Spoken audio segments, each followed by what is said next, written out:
News కు స్వాగతం. ముందుగా హెడ్లైన్స్. మహాకుంభమేళాలో రెండో అమృత స్నానం గురించి తెలుసా? 1000 యాగాలకు సమానం. కొందరు దొంగ పత్రాలతో పేదల భూములను లాక్కుంటున్నారు. ఈటెల రాజేందర్. దిగ్గజ కంపెనీల అధిపతులతో సమావేశాలు. చంద్రబాబు షెడ్యూల్. జేసీ ప్రభాకర్ రెడ్డిపై సైబరాబాద్ కమిషనర్కు మాధులత ఫిర్యాదు. భారతదేశంలో ఆధ్యాత్మిక మతపరమైన సాంప్రదాయాల్లో ఒకటైన మహాకుంభమేళ 2025 ప్రస్తుతం అత్యంత పవిత్రమైన వేడుకగా నిర్వహిస్తున్నారు. ప్రతి 12 సంవత్సరాల తర్వాత జరిగే ఈ మహోత్సవం ఘనంగా జరుగుతుంది. ఈ కుంభమేళాలో పాల్గొనడం ద్వారా సాధువులు, భక్తులతో సహా అనేక మందికి పుణ్యఫలం లభిస్తుందని భక్తుల నమ్మకం. కొత్తేడాదిలో కొత్త రూల్. ఆర్బీఐ కొత్త నిబంధనలు తీసుకొచ్చింది. నలుపు సిరాతో రాసే చెక్కులు చెల్లుబాటు కావనే ప్రచారంపై ఆర్బీఐ స్పందించింది. ఆర్బీఐ పేరిట జరుగుతున్న ప్రచారం తప్పని ఎలాంటి ఉత్తర్వులు వెలువరించలేదని పేర్కొంది. చెక్కులపై రాతకు సంబంధించి ఆర్బీఐ ఇప్పటివరకు ఎలాంటి మార్గదర్శకాలు జారీ చేయలేదని స్పష్టం చేసింది. మల్కాజ్గిరి జిల్లా పోచారం మున్సిపాలిటీ పరిధిలోని ఏకశిలానగర్ భూములు వివాదాస్పదంగా మారాయి. బీజేపీ ఎంపీ ఈటెల రాజేందర్పై ఏకశిలానగర్ వెంచర్ నిర్వాహకులు మండిపడ్డారు. ఏకశిలానగర్ భూములకు యజమానులు మేమే. ఈ వెంచర్కు సంబంధించిన డాక్యుమెంట్లన్నీ మా వద్దున్నాయి. అన్ని న్యాయస్థానాల్లో తీర్పు మాకు అనుకూలంగా వచ్చాయి. భూ యజమానులపైన మమ్మల్ని రియల్ ఎస్టేట్ బ్రోకర్లుగా చిత్రీకరిస్తున్నారు. ఎంపీ ఈటెల వాస్తవాలు తెలుసుకోకుండా దాడులకు దిగారంటూ మండిపడ్డారు. మొన్న ఆరుద్నతి నగర్లో, బాలాజీ నగర్, జవహర్ నగర్లో ఇట్లే చేస్తే మేము పోయొచ్చినాం. పేదల వాళ్ళు 40 గజాలు 60 గజాలలో ఇల్లు కట్టుకునేటువంటి పేదల వాళ్ళు 40,000 50,000 జమ చేసుకొని ఒక రేకుల షెడ్ వేసుకుంటే కూలగొట్టిపోతున్నారు. 50,000 రూపాయల నుంచి 2 లక్షల రూపాయలు ఇస్తే తప్ప పేదలు ఆ రేకుల షెడ్ వేసుకునే పరిస్థితి లేదు. దాని మీద నేను రెవెన్యూ మంత్రి గారితో మాట్లాడినా, కలెక్టర్ గారితో మాట్లాడినా, సిపి గారితో కూడా మాట్లాడినా. నేను 6 నెలలు అవుతుంది భారతీయ జనతా పార్టీ ఎంపీకి ఇక్కడ గెలిచి. 6 నెలల నుంచి ప్రతి నిత్యం కూల్చివేతల బాధలు తప్ప, పేదల కన్నీళ్లు తప్ప, నా ఇండ్లు కూలగొడుతున్నారు, నా జాగలు గుంజుకుంటున్నారు, నేను కాంపౌండ్ వాళ్ళు కడితే కూడా గుండాలు బెదిరిస్తున్నారు, మా కాలనీలలో కిరాయి గుండాలు లిక్కర్ సీసాలు తెచ్చుకొని తాకుండా మా మీద దౌర్జన్యం చేస్తున్నారు. ఎటుపోతుంది సారు ఇది? ఇంత పెద్ద విశ్వనగరం అని చెప్తా ఉన్నారు, ఇంత గొప్ప పోలీస్ అని చెప్తా ఉన్నారు, పేదల ప్రాణాలకు రక్షణ లేకుండా పోతుందని చెప్పి కన్నీళ్లు పెడతా ఉన్నారు. నిన్న నా దగ్గరికి ఏకశిలా నగర్ కాలనీ వాసులు వచ్చారు. 1985 ఆనాడు ఇక్కడ ఎకరం 10,000 రూపాయలు 5,000 రూపాయలకి ఎకరం ఉండే. ఇక్కడ ఆనాడు రియల్ ఎస్టేట్ వాళ్ళు ఫ్లాట్ చేస్తే కొనుక్కున్నారు. వాళ్ళు అందరూ కూడా రెవెన్యూ ఉద్యోగులు ఉన్నారు, ఇలా పోలీస్ డిపార్ట్మెంట్ లో పనిచేసే వాళ్ళు ఉన్నారు, రిజిస్ట్రేషన్ ఆఫీసులో పనిచేసే వాళ్ళు ఉన్నారు. ఇలా 32 డిపార్ట్మెంట్లలో పనిచేసేటువంటి ఆనాటి చిన్న ఉద్యోగులు ఇక్కడ జాగాలు కొనుక్కున్నారు. ఇక్కడ ఇల్లు కట్టుకుందామంటే ఆనాడు దొంగల భయం కాబట్టి, రాళ్ళు రప్పలున్న గుట్టల భూములు కాబట్టి, చెట్లు కంచెలున్న భూములు కాబట్టి సెక్యూరిటీ భయపడామని కట్టుకొని మెల్లమెల్లగా జాగాల ఖరీదు పెరుగుతున్నప్పుడు, వాళ్ళకు 4 పైసలు జమ అవుతున్నప్పుడు ఇల్లు కట్టుకునే ప్రయత్నం చేసి కొంతమంది ఇల్లు కట్టుకున్నారు. ఇవాళ ఇల్లు కట్టుకునే ప్రయత్నం చేస్తున్నప్పుడు ఇక్కడ మొన్న కొత్త గవర్నమెంట్ వచ్చిన తర్వాత మొన్నటి వరకు పాలక మండలి, గ్రామ పంచాయతీ ఉన్నంత వరకు, మున్సిపాలిటీ ఉన్నంత వరకు వాళ్ళకి పర్మిషన్లు వచ్చినాయి. కానీ కొత్త ఈ గ్రామ పంచాయతీ పాలక మండలి వాళ్ళ టైం అయిపోయిన తర్వాత స్పెషల్ ఆఫీసర్ల పాలన తెచ్చి ఇక్కడ కట్టుకునేటువంటి ఇండ్లకు పర్మిషన్ ఇస్తలేరు. అంటే కంచే చేరును మేసినట్టుగా ఏ పేదలకైతే అండగా ఉండి వాళ్ళకు పర్మిషన్లు ఇచ్చి ఇల్లు కట్టుకుంటట్టు చేయాలి ప్రభుత్వమే స్వయంగా ఇక్కడ ఇల్లు కట్టుకోకుండా నిషేధించింది. పర్మిషన్ ఇస్తలేరు. ఇవాళ కట్టుకునేటువంటి వాటికి కూలగొడతా ఉన్నారు. కూలగొట్టేది ప్రభుత్వ అధికారులు కాదు, గుండాలు కూలగొడతా ఉన్నారు. ఇవాళ గ్రామ పంచాయతీ లేఅవుట్ ఉన్నప్పుడు 2007లో ఒక చట్టం వచ్చింది. గ్రామ పంచాయతీ లేఅవుట్లు ఐసీసీ కట్టుకోవద్దు, ఎల్ఆర్ఎస్ కింద మళ్ళీ రెగ్యులైజ్ చేసుకోవాలి. పాపం రెగ్యులైజ్ కూడా చేసుకుంటున్నారు. వాళ్ళు ప్రభుత్వానికి రెగ్యులేషన్ ఫీజులు కడుతున్నారు, ప్రభుత్వానికి పర్మిషన్ ఫీజులు కడుతున్నారు, అయినా కూడా కూలగొడతా ఉన్నారు. ఇవాళ నేను వచ్చి ఇక్కడికి తాడిపత్రి మున్సిపల్ చైర్మన్ జేసీ ప్రభాకర్ రెడ్డి తనపై చేసిన వ్యాఖ్యలను తను చాలా వేదనకు గురయ్యానని సినీ నటి మాధులత చెప్పారు. సినీ హీరోయిన్స్ మహిళలపై అసభ్యకరంగా మాట్లాడి ఆ తర్వాత క్షమాపణ చెప్తే సరిపోతుందని ప్రశ్నించారు.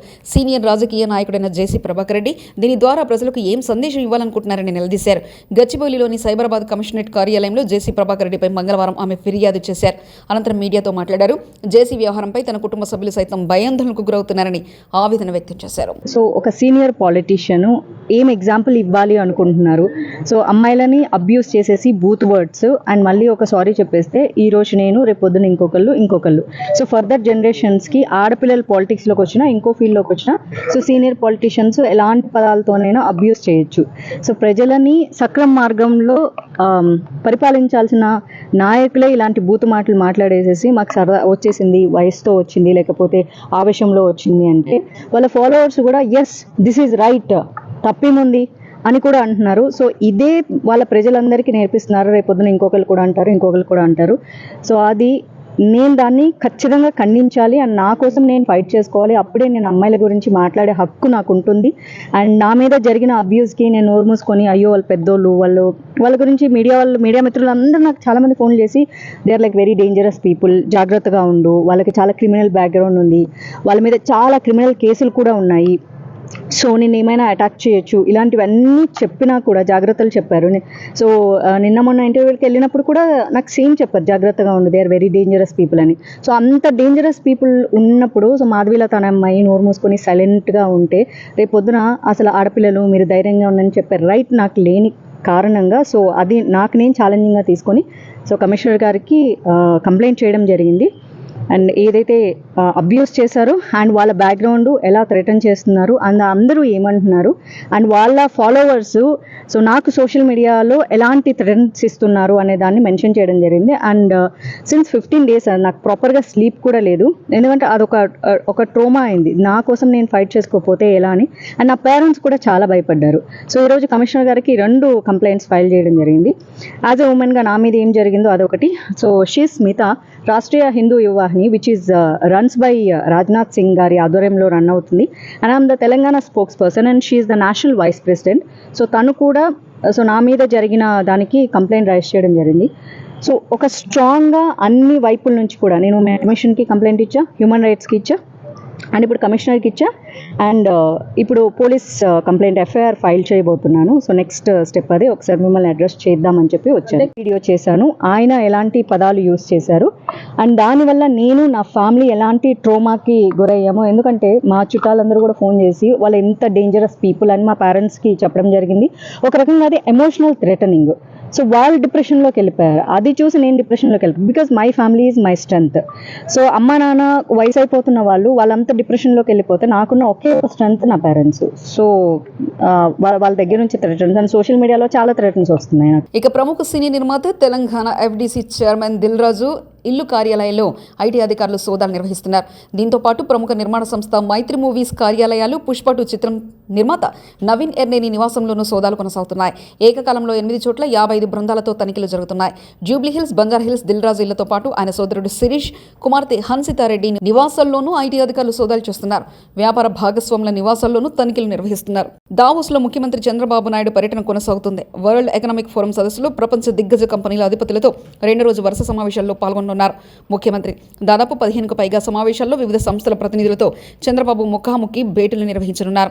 Green hydrogen, green manufacturing, next petrochemical hub, energy transition, blue economy సదస్సులు, రౌండ్ టేబుల్ సమావేశాలకు చంద్రబాబు హాజరు కానున్నారు. Singapore deputy prime minister Gan Kim Yong, UAE economic మినిస్టర్తోనూ ఈరోజు సీఎం భేటీ కానున్నారు. When 1995 there is no takers for CAI, I was only the person, only chief minister to promote, to associate with CAI for business. Continuously 6-7 times we had CAI partnership summits. That was the beginning. And I had a very good experience with the Tata also. We have done technology breakthroughs so many types, so many areas. That is the best experience for me. Here, I had a track record. There is a proof of concept. Just like industrialist, I am also having that proof of concept. Not decades. Within 2.5 decades, Hyderabad is the proof of concept today. Most livable city in India. All, you name any advanced technologies, everything. either pharma, IT, BT, or finance, sports, everything, hospitals, everything we have done.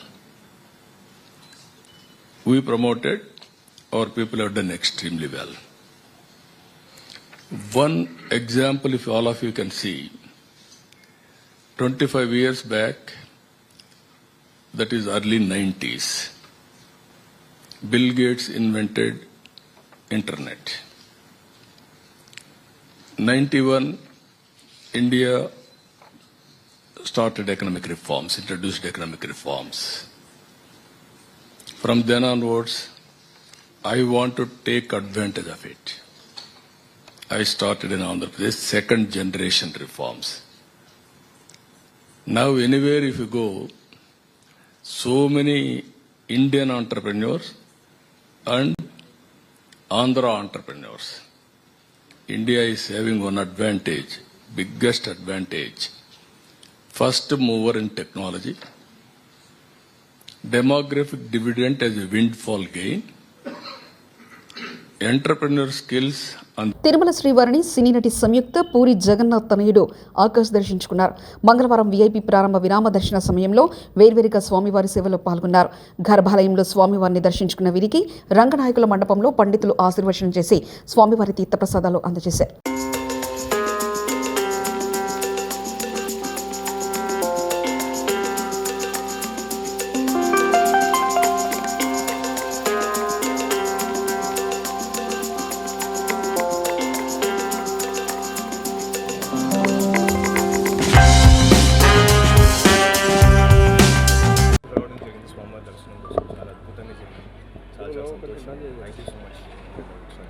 Next movie project next ఇప్పుడు తల్వారం సుమయ వస్తున్నాను. So ఈ month ending start అవుతుంది. So start అయ్యే ముందు స్వామి ఆశీర్వాదం కోసం వచ్చాను. చాలా హ్యాపీ. నాన్నగారు ఇప్పుడు యాక్చువల్లీ నాన్నగారు కథ రాస్తున్నారండి, రైటింగ్ స్క్రిప్ట్. సో నాది టైం ఉందండి, డాడీతో టైం ఉంది. సో ఇప్పుడు డాడీ గారు అయితే కథ రాస్తున్నారు, బట్ అది ఇంకా ఏ హీరో అనేది ఇంకా ఫిక్స్ అవుతుంది. సో వేస్తున్నాను. Thank you. అందరికీ నమస్కారం. నా తిరుపతిలో దర్శనం చాలా బాగా జరిగింది. చాలా సంతోషంగా ఆనందంగా ఉంది. ఏంటో తిరుపతి నాకు చాలా క్లోజ్. ఏం చెప్పాలో తెలీదు. బాలాజీ దర్శనం చేస్తే లైఫ్ చాలా బాగా జరుగుతుంది. ఏ ప్రభుత్వ పథకమైనా కాంగ్రెస్ కార్యకర్తలు చెప్పిన వరకే ఇస్తాం. ఇందిరమ్మ కమిటీలో ఉన్న 5 మంది సభ్యులు చెప్తే రేవంత్ రెడ్డి చెప్పినట్లే. కాంగ్రెస్ నాయకుడు సంపత్ కుమార్ ఉన్న కాంగ్రెస్ కార్యకర్తల చేతుల మీదనే జరుగుతాయి. ఆ ఊర్లో ఈరోజు ఏదైతే ఇందిరమ్మ కమిటీ వేసిందో ఆ ఇందిరమ్మ కమిటీలో 5 మంది రేవంత్ రెడ్లు. గ్రామ సభలో అధికారులను నిలదీస్తున్న ప్రజలు. రంగారెడ్డి జిల్లా మహేశ్వర మండల పరిధిలోని గ్రామ సభలో రసాబస. భూమి ఉన్నవారికి భూమి లేదని లిస్టులో పేర్లు, ఇల్లు ఉండి ఇల్లు లేవని లిస్టులో పేర్లు ఉండడంపై అధికారులపై మండిపడ్డ గ్రామస్తులు.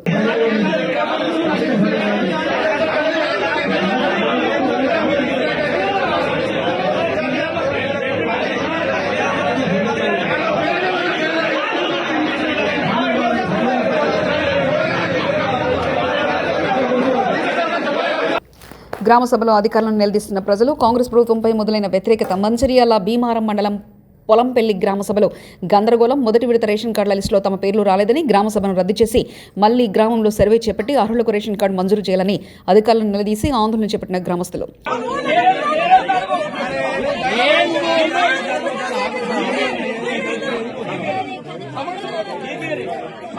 ఒక విషయం తెలుసా, ఏం తగ్గుతుందో మంచిగా వీళ్ళందరూ ఎమ్మెల్యే దగ్గరికి పోతారు. ఆ లిస్టు పేరు చేసుకొని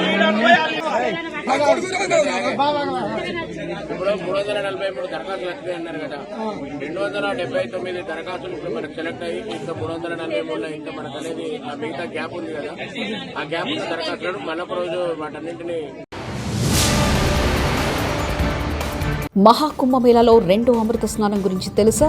1000 యాగాలకు సమానం.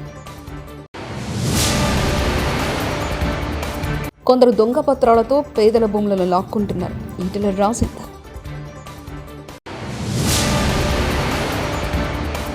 దిగ్గజ కంపెనీల అధిపతులతో సమావేశాలు. చంద్రబాబు షెడ్యూల్.